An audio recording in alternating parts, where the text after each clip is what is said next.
এই ফজরের সময় আইলে শয়তান এসে হাত পা টিপে দোস্ত ঘুমা ঘুমা আরাম করে টিপবো, কি মজা কি শান্তি, মনে হয় মেসেজ করে দিতেছে অলিভ অয়েল তেল দিয়া। শয়তান জানে কোন রগে চাপ দিলে, কোন জায়গায় টিপ দিলে ঘুম ভালো হইব। হ্যাঁ, দেখবেন সারা রাত মোবাইলে কথা কয়, গেম খেলে, সিনেমা দেখে, গল্প করে, আর ফজরের আজানের 10 মিনিট আগে একেবারে ঘুমায় আর লেড়ায় পেড়ায় পুড়ে যায়। আছে না?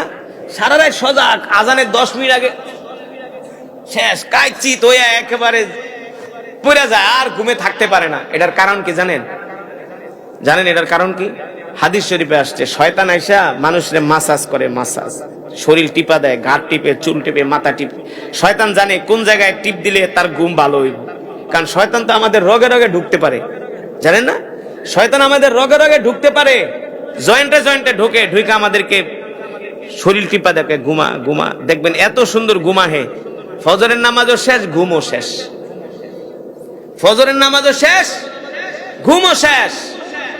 এই কারণে আল্লাহর বান্দারা, আমি আপনাদেরকে যে আমল শিখাই গেলাম, আপনাদের যত বিপদ আপদ, বালা মুসিবত, রোগ শোক, অভাব অনটন, সন্তান হয় না, চাকরি নাই, ব্যবসা নাই, যত বিপদে পড়েন 5টা ওয়াক্ত নামাজ জামাতের সাথে পড়েন, আর সূরাতুল ইখলাসের বেশি বেশি আমল করবেন, দেখবেন সমস্ত বালা মুসিবত দূর হয়ে যাবে। যদি না হয় 40 দিন, 41, 42, 43 আমল করেন, যদি না হয় তারপরে আমাকে বললেন, কিন্তু নামাজ পড়তে হবে। কি পড়তে হবে? কয় ওয়াক্ত? জোরে বলেন, কয় ওয়াক্ত? ফজরের নামাজ বাদ দিয়া, হ্যাঁ, ফজরের নামাজ সহ 5 ওয়াক্ত নামাজ জামাতের সাথে আদায় করবেন, সূরাতুল ইখলাস শরীফের আমল করবেন, মিসওয়াক করে নামাজ পড়বেন, ঢিলা কলুব ব্যবহার করবেন। আর যাদের ছেলে সন্তান আছে, 5টা ছেলে সন্তান থাকলে আমি বলবো, যদি অর্থবিত্ত ভালো থাকে 5টারে আলেম বানাইবে, আর যদি না থাকে 2-1টারে জেনারেল শিক্ষায় শিক্ষিত করেন, আর 2-4টারে মাদ্রাসায় পড়ান। দেখবেন যারা জেনারেল শিক্ষায় শিক্ষিত হবে, আপনার ঘরে যদি জেনারেল শিক্ষিত ছেলেও থাকে, আলেমও থাকে, এই আলেমদের কারণে জেনারেলরা নামাজি হয়ে যাবে, দিনদার হয়ে যাবে, ঠিক কিনা বলেন? পরহেজগার হয়ে যাবে। এই সূরাতুল ইখলাস এমন একটি সূরা, যে সূরার সাথে সম্পর্ক করলে তার জন্য জান্নাত নিশ্চিত হয়ে যায়। কোন সূরা? সূরাতুল ইখলাস। সুবহানাল্লাহ বলেন। আল্লাহ রাসূলের একজন সাহাবী ছিলেন, তার নাম হলো আব্দুল্লাহ বিন মাসউদ রাদিয়াল্লাহু তাআলা আনহু। নাম কি?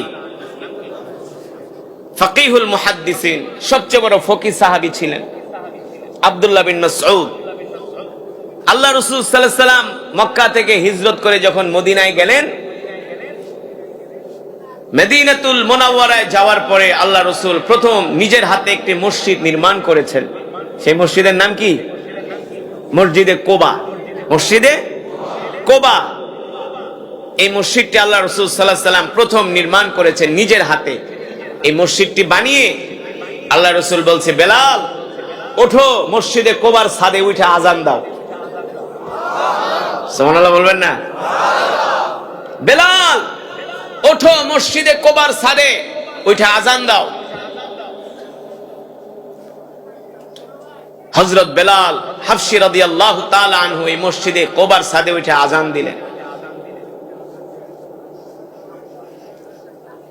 তো আল্লাহ রাসূল যখন মসজিদে কোবা থেকে মদিনাতুল মুনাওয়ারা মসজিদে নববীতে চলে গেলেন, তো এই কোবার মসজিদের এলাকার কিছু মানুষ, আল্লাহ রাসূল সাল্লাল্লাহু আলাইহি সাল্লাম যখন মসজিদে নববীতে চলে গেলেন, এই মসজিদে কোবার কিছু মানুষ আল্লাহ রাসূলের কাছে গেলেন, যে বললেন, ওগো আল্লাহ রাসূল, আমাদেরকে একজন ইমাম দেন। ইমাম কি দেন? ইমাম। বিশ্বনবী রাহমাতুল লিল আলামিন তার সাহাবী আব্দুল্লাহ ইবনে মাসউদ রাদিয়াল্লাহু তাআলা আনহুকে ডাকলেন আর বললেন, আব্দুল্লাহ ইবনে মাসউদ, আজ থেকে তুমি মসজিদে কোবার ইমাম। আর জোরে বলেন সুবহানাল্লাহ। মসজিদে কোবা এমন একটি মসজিদ, এখনো যদি কেউ মসজিদে কোবায়, আল মসজিদুন নববী, মসজিদে নববী থেকে কোবায় হেঁটে যে যদি কেউ 2 রাকাত নামাজ আদায় করে, আল্লাহ তাআলা তার আমলনামায় একটা পূর্ণ উমরার সওয়াব দান করেন। শুধু তো টাকা কামানোর কক্সবাজার যায় ঘোরেন, বৌনিয়া রাঙ্গামাটি যান, খাগড়াছড়ি যান, বান্দরবন যান, কুয়াকাটা যান। হায়রে কপাল পোড়া মুসলমান, কিছু টাকা জমায়া 1-1.5 লক্ষ টাকা দিয়া যদি আল্লাহর ঘরে যাইতে পারেন, আল্লাহ নবী আমাদের জন্য কত সহজ করে দিছে। বাংলাদেশ থেকে রওনা দিলে তো একটা উমরার সওয়াব পাবেনই পাবেন। কেউ যদি মসজিদে নববী থেকে হেঁটে মাত্র 2 কিলোমিটার রাস্তা অতিক্রম করে মসজিদে কোবায় যে যদি কেউ 2 রাকাত নামাজ আদায় করে, আল্লাহ নবী বলেন তার আমল নামায় আল্লাহ তাআলা একটা কবুল উমরার সওয়াব দান করে। একদিকে মক্কার সুপার পাওয়ার আবু জেহেল, আর একদিকে আমার নবী একা। আমার নবীর একটা পশম আবু জেহেল ছিঁড়তে পারে নাই, পারছে? আবু লাহাব পারে নাই। অথচ আবু জেহেলের বাড়িকে বাথরুম বানানো হয়েছে।